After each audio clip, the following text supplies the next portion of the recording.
stand and join as we begin our time of worship with hymn number 304, Easter People, Raise Your Voices.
Please be seated.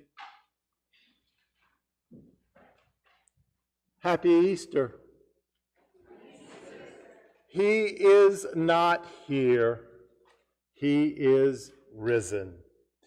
It's my privilege and my pleasure to welcome each of you to this Easter sunrise service that we have as we worship the risen Christ. It's just such a blessing to be here and to see all of the bright faces. For those that are joining us via the internet, we wish you happy Easter as well. There is a correction here in the bulletin. It says invocation, but a little teaching moment here. Actually, for Easter, there's something that's called a triduum, and it stands for the 3 days of Easter. And actually, the worship service begins on Good Friday with an invocation and then ends on Easter Sunday with a benediction. So we will not have an invocation this morning, and we'll go right into our offertory. So if the ushers would please come.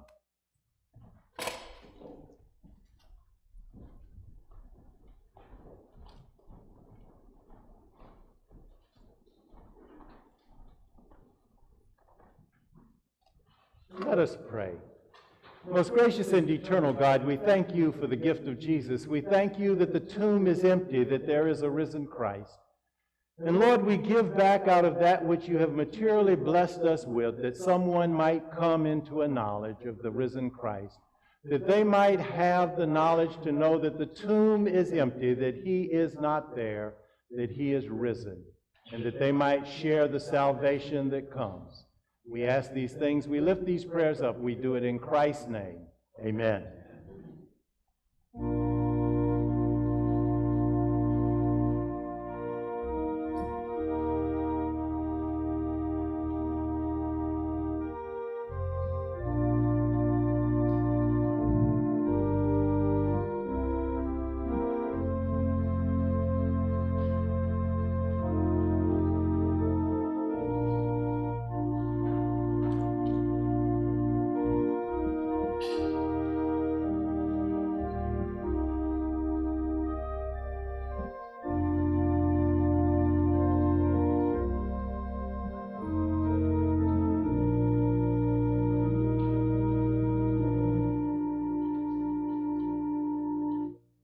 Please stand.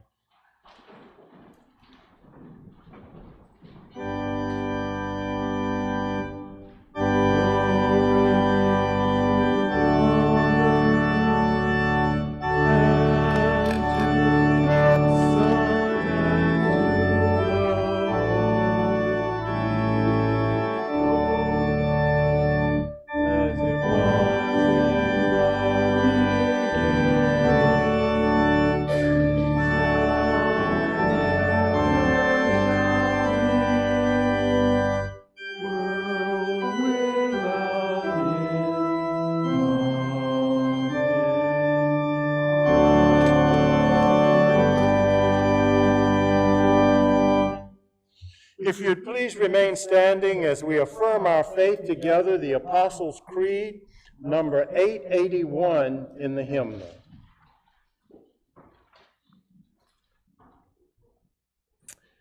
Let us unite in this historic confession of the Christian faith.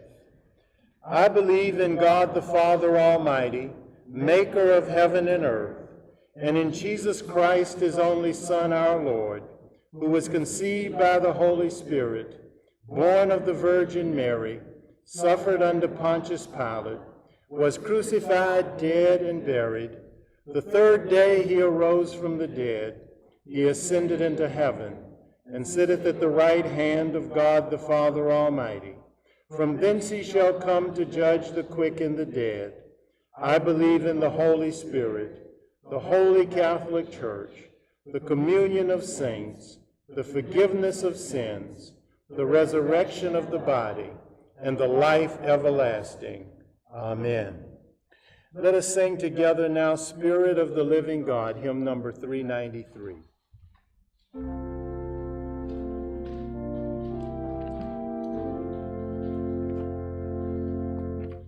Spirit of the living God, fall afresh on me. Spirit of the living God, fall afresh on me. Melt me, mold me, fill me, use me. Spirit of the living God, fall afresh on me. Please be seated. As we come to our time of prayer, I would ask that we would take a moment of silence as we remember those who have lost their lives in Ukraine. And Lord, that we might be about the business of praying for an end to those hostilities, an end to the hostilities that exist across the world.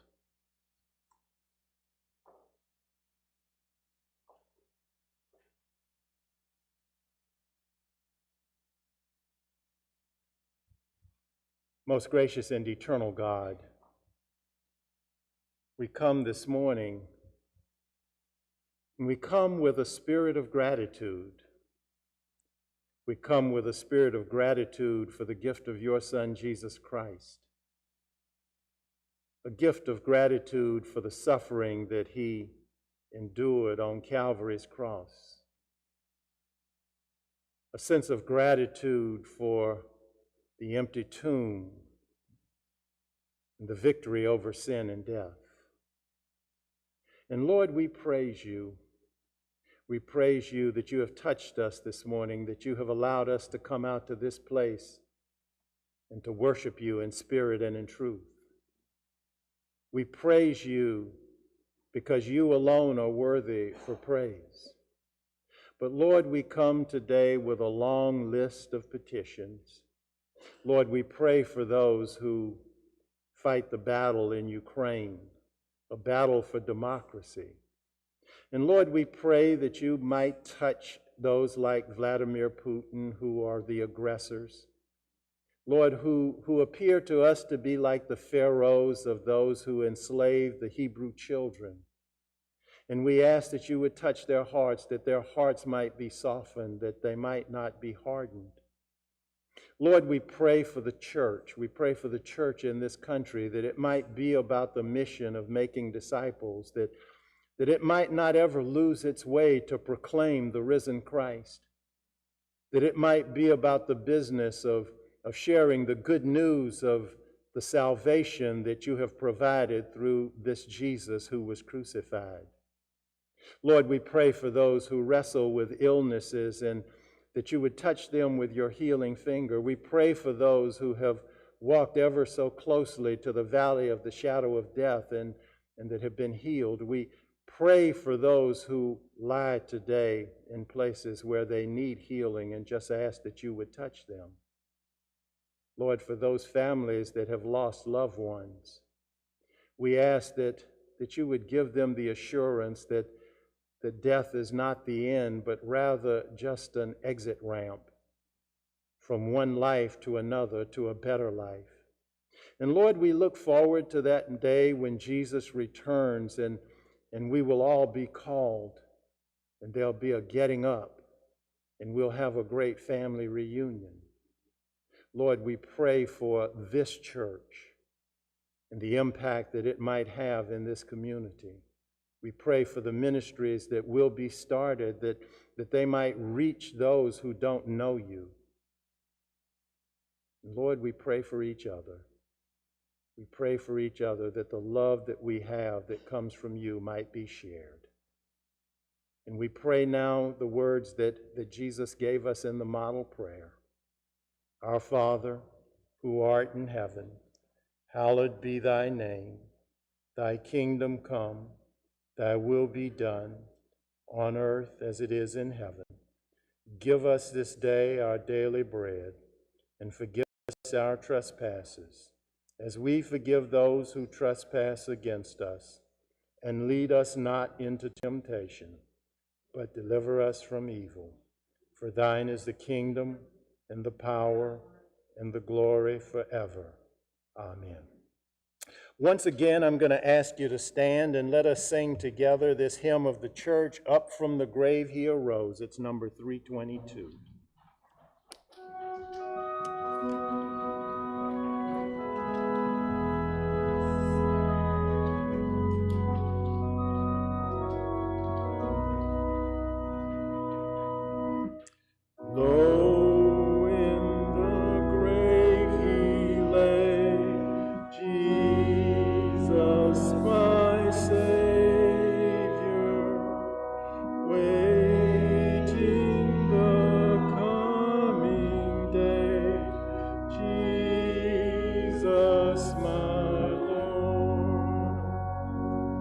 Up from the grave he arose, with a mighty triumph for his foes.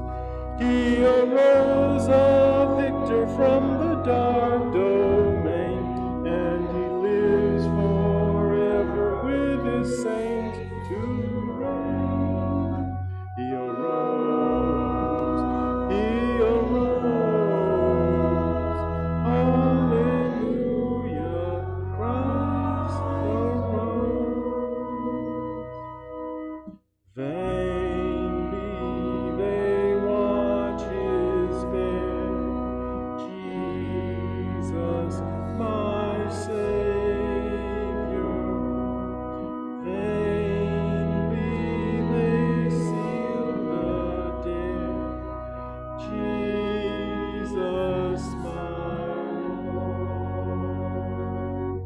Up from the grave he arose, with a mighty triumph for his foes.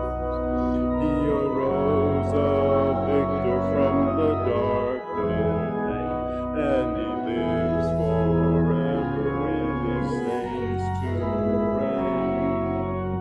He arose, he arose. Christ arose.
be seated.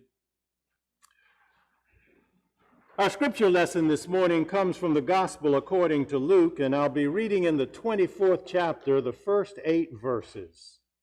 Luke, the 24th chapter, the first 8 verses.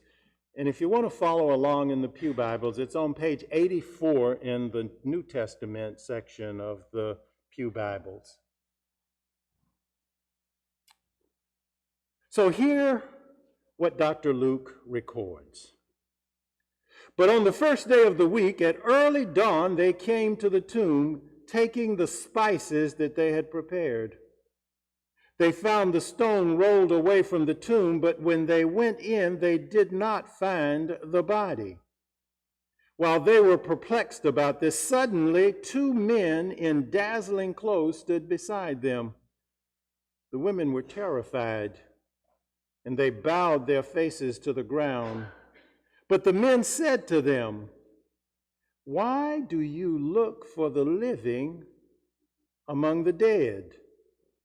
He is not here. He is risen."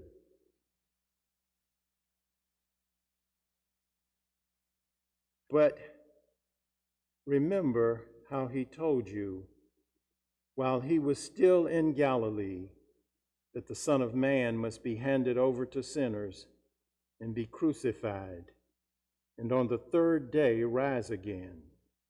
Then they remembered his words. The word of God for the people of God.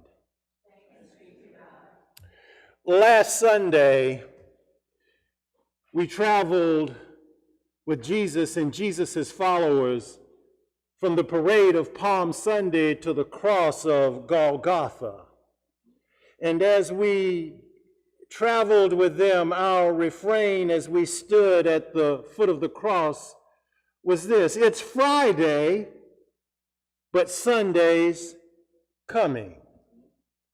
This morning we can celebrate because Jesus is not hanging on the cross and the tomb is empty. Sunday's not coming, my brothers and sisters. Sunday is here. However, for the disciples and the women who followed Jesus, unlike us, they do not know what Sunday holds. For them, there is no expectation of a resurrection. All they have is a Sabbath of mourning. Understand that the Sabbath is from sundown on Friday to sundown on Saturday. And what they have is the prospect of being morticians on Sunday morning. For them, Sunday holds no excitement. Hear what the Gospel of Mark tells us. It was preparation day, that is, the day before the Sabbath. So as the evening approached, Joseph of Arimathea, a prominent member of the council, went boldly to Pilate and asked for Jesus' body. Pilate gave the body to Joseph. Having already purchased a linen shroud, Joseph took him down, wrapped him in the shroud, and placed him in a tomb, and rolled a large stone across the opening. Mary Magdalene and Mary, the mother of Joseph, watched the burial. I can imagine that this Sabbath, this Saturday that they were experiencing was a bad time for the followers of Jesus. The day and the night before the resurrection was a dark time for those who love the Lord. It was a time of desperation and fear. We know that many of the disciples had scattered. It was a time of uncertainty about what the future held. Peter is still stewing in the guilt of denial. Heartache consumes John the beloved. And for Mary Magdalene, there is an emptiness in her heart that she feels can never be filled. The others are simply fearful and nowhere to be found. You see, when Jesus died on Friday, the flames of hope that blazed so brightly on Palm Sunday turned to dust and ashes. In their minds, the voice of their leader had been silenced. There would be no more miracles. There would be no more pilgrimages to share the good news of the kingdom of God. You see, for them, Saturday was a day of no hope, a day of no courage. For them, Saturday was a day of utter despair. You have to think, wasn't there a whisper of what Jesus had said on many occasions? That on the third day he would rise from the dead? Would anyone dare to raise that thought? In the face of all that had happened over these past few days, the words of Jesus all sounded like idle promises. Even in the face of an empty tomb, there was no thought of what Jesus said. You see, these followers of Jesus were stuck in Saturday. You know, it occurs to me that sometimes we feel that way ourselves. Just like the disciples, something happens and we find ourselves stuck in Saturday. However, though through the angels God speaks, the women are reminded of Jesus' words. Remember how he told you while he was still with you in Galilee that the Son of Man must be crucified, handed over to sinners, and on the third day be raised again? And then comes the climax. The gospel says, then they remembered his words, and the angel's affirmation rings true. He is not here. He is risen. John tells us that Mary Magdalene went running to the disciples with this news: I have seen the Lord. And she told them all that he had said, the things that he had said to her. You see, what Mary was telling the disciples was, remember what he said, remember what he promised. What she was saying, my brothers and sisters, is it's not Friday. It's not Saturday. Sunday's here. Remembering had a profound effect on the lives of those women and the disciples. Easter happened.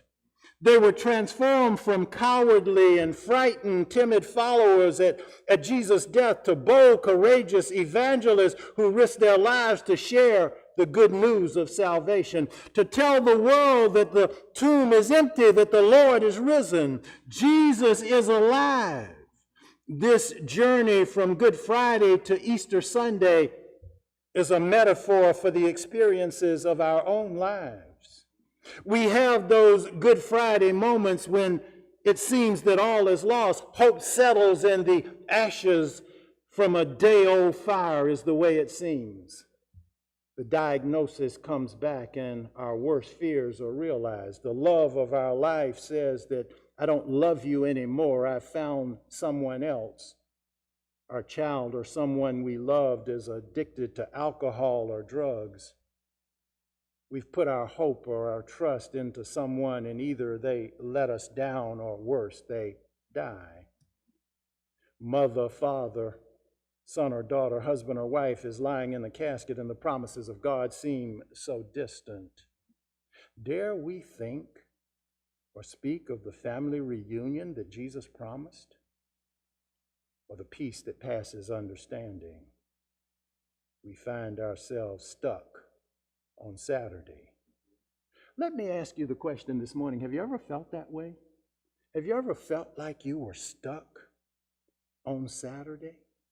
Just can't find anything good. Every day is a rainy day. There are always storm clouds on the horizon. You know, I remember a character, and I'll probably date myself when I talk about this character, but this character's name was Joe. And you can't pronounce his last name because there are no vowels in it. He's the character that was in one of the little Abner cartoons, you may remember. And he was the guy that walked around with that rain cloud that just hung over his head all the time. You know, for him, every day was a rainy day. There were no silver linings in the clouds. His expectation was that every story had an unhappy ending. Have you ever felt like Joe? Have you ever been stuck on Saturday? Well, I've got good news for you this morning. Let me assure you that there is always a Sunday that follows every Saturday. This morning, I'm here to remind you that it's not Friday, it's not Saturday. Sunday's here. The tomb is empty, and that means that Jesus is alive. And because he is alive, you also will live eternally. Here's the promise of Easter. There's an order to this resurrection. This is what the scripture says. Christ was raised first. Then when Christ comes back, all of his people will be raised. The Apostle Paul gives us a description of what that great day will look like. The Lord himself will come down from heaven with a loud command, with the voice of the archangel and with the trumpet call of God, and the dead in Christ will rise first. After that, we who are still alive and left will be caught up together with them to be with the Lord, and we will be with him forever. Therefore, Paul says, let us encourage one another with these words. His tomb is empty, and our tomb will be also. Let me add a splash of color to Paul's picture. You may remember that on one occasion, Jesus raised a little girl from the dead, and here's how it happened. The scripture says he took her by the hand and said to her, Talitha cum, which means, little girl, I say to you, get up. On another occasion, Jesus raised Lazarus from the dead, and the scripture says this is how it happened. Jesus called out in a loud voice, Lazarus, come out, and the dead man came out with his hands and feet wrapped with strips of linen and a cloth around his face. And Jesus said, take off the grave clothes and let him go. You see, on that day when the trumpet call comes, that just as Jesus issued personal calls to the little girl and to Lazarus, he will call each of you by name. Ashley, come forth. Chad, come forth. Mary, come forth. Lee and Laurie, come forth. Stuart and Pam, come forth. Come forth. Come forth, called by name. And there will be a transformation. The scripture tells us that we don't know what we shall be, but that we know we will be like him when he comes, because we will see him as he really is. And what scripture says is that the corruptible will put on the incorruptible, that the mortal will put on immortality. My brothers and sisters, that's the promise that Jesus makes to you and the promise that he makes to me. You will be raised incorruptible. You will be raised immortal. Think about that. You know, it's kind of interesting. I read something the other day, and it was something that I'd never thought about. The deception that Satan brought to the Garden of Eden was that he promised Adam and Eve that they would be more perfect. Think about that, more perfect. You know, perfect is something that doesn't change. It can't get any better, but it can't get any worse either. So this was a deception that he pulled. And what Jesus is saying to us is that when he comes, that we will be again perfected like Adam and Eve were before sin entered the world. You will be raised incorruptible. You will be raised immortal. Let me share some thoughts with you about being stuck on Saturday. Jesus conquered the grave. Because of Jesus, death is no longer the end. One preacher describes it this way: death has been defanged and turned from a dead-end street to a simple exit ramp, a ramp from this life to the next, to the best life. Moreover, the resurrection means so much more. The resurrection means that whatever your circumstances, there's no need to be stuck on Saturday. The same one that conquered the grave says to you, "Come to me, all you who are weary and burdened, and I'll give you rest." Let those words speak to you in your weariness. The same one who conquered the grave says to you, "Peace I leave you, my peace I give you. I do not give as the world gives. Do not let your hearts be troubled, and do not be afraid." Let those words speak to your stress and your fears. The one who conquered the grave says, "Father, forgive them." Let those words speak to any guilt that you might have. Last week, our cry was a cry of hope. It's Friday, but Sunday's coming. This week, our hope is realized, and our proclamation is the tomb is empty, Jesus is alive, and Sunday's here. And I want you to go with me. I can have peace because Sunday's here. I can have salvation because I can have salvation because I'll see my loved ones again because. And I ask you now to join me as we sing the hymn that celebrates the fact that Sunday's here. It's hymn number 310, "He Lives." My brothers and sisters, Sunday is here. If you'd please stand.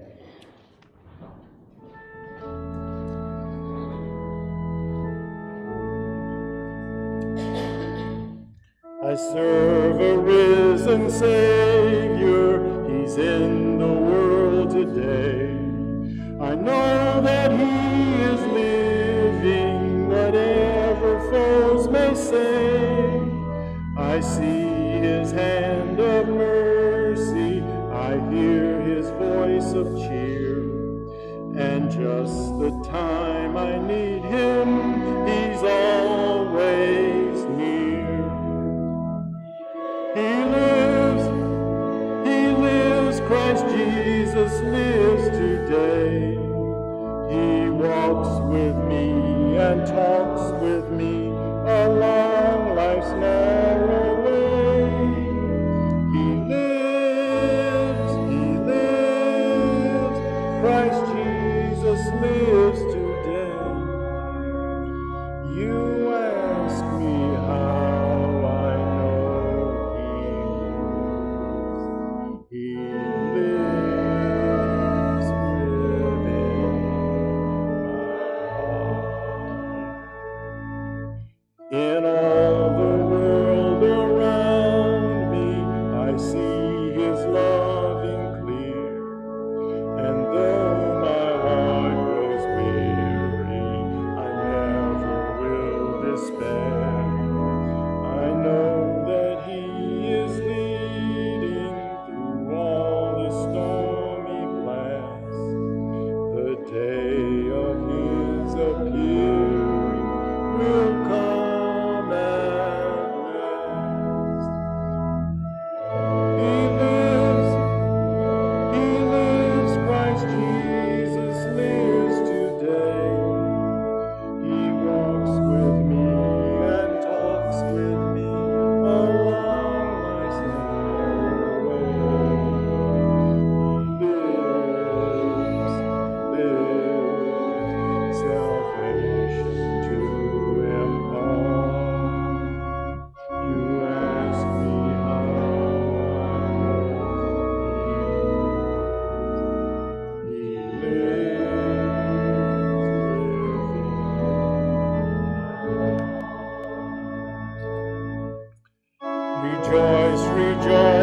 Christian, lift up your voice and sing eternal hallelujahs to Jesus Christ the King.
Let us pray.